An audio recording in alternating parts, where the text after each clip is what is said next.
Shalom, hari ini kita akan renungkan surat Yudas pasal 1, teksnya ayat 10 sampai 16. Dan sudah dibagi dua paragraf.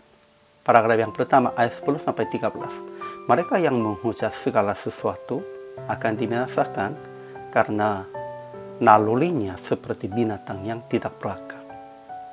Paragraf yang kedua ayat 14 sampai 16. Henok telah bernubuat tentang hukuman orang-orang fasik.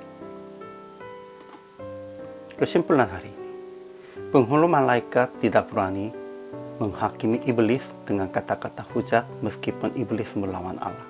Tetapi orang-orang menghujat segala sesuatu yang tidak mereka ketahui. Mereka sepertinya mengikuti jalan Kain dan Bileam dan Korah. Mereka yang hanya mencari untungan sendiri, menggerut, mengeluh, dan membingungkan jemaat itu akan dihukum karena kefasikan mereka. Ajaran tentang Allahnya.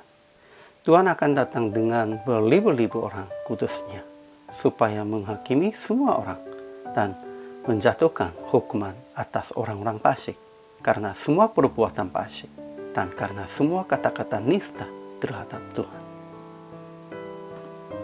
Ajaran tentang manusianya. Pertama, mereka orang-orang fasik menghujat segala sesuatu yang tidak mereka ketahui dan mereka ketahui dengan nalurinya seperti binatang yang tidak berakal. Jadi mereka akan dibinasakan. Mereka menggerut dan mengulu tentang nasibnya, hidup menuruti hawa nafsunya, tetapi mereka berkata yang bukan-bukan dan mereka menjilat orang untuk mendapat keuntungannya. Kedua, ada beberapa orang dalam jemaat akan dicelaka seperti Kain, Bileam, dan Korah. Mereka adalah noda dalam perjamuan kasihmu. Mereka tidak malu-malu, melahap, dan hanya mementingkan dirinya sendiri. Ketiga, Henok telah bernubuat bahwa Tuhan akan menghukum mereka karena perbuatan fasik mereka. Aplikasi hari ini. Pertama, jangan berkata dan jangan menilai tentang sesuatu yang tidak ketahui. Hanya usaha untuk mendengar dengan baik. Lebih baiknya daripada menghujat, daripada kata-kata yang tidak baik, harus mendengar. Kedua, jangan hanya mementingkan diri. Jangan menjadi noda bagi jemaat dan Tuhan. Berusaha untuk orang lain dan Tuhan. Kita harus menjadi pelayan untuk orang lain dan Tuhan.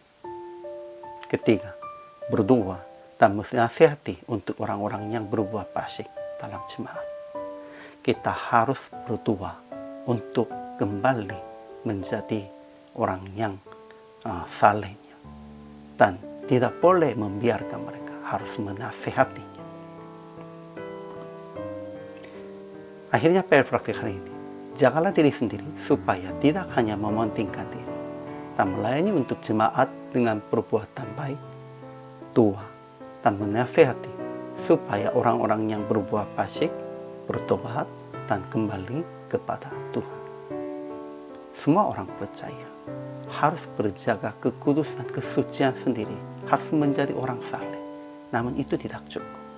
Harus menasihati jemaat-jemaat yang tidak begitu, supaya mereka juga kembali sepertinya orang saleh.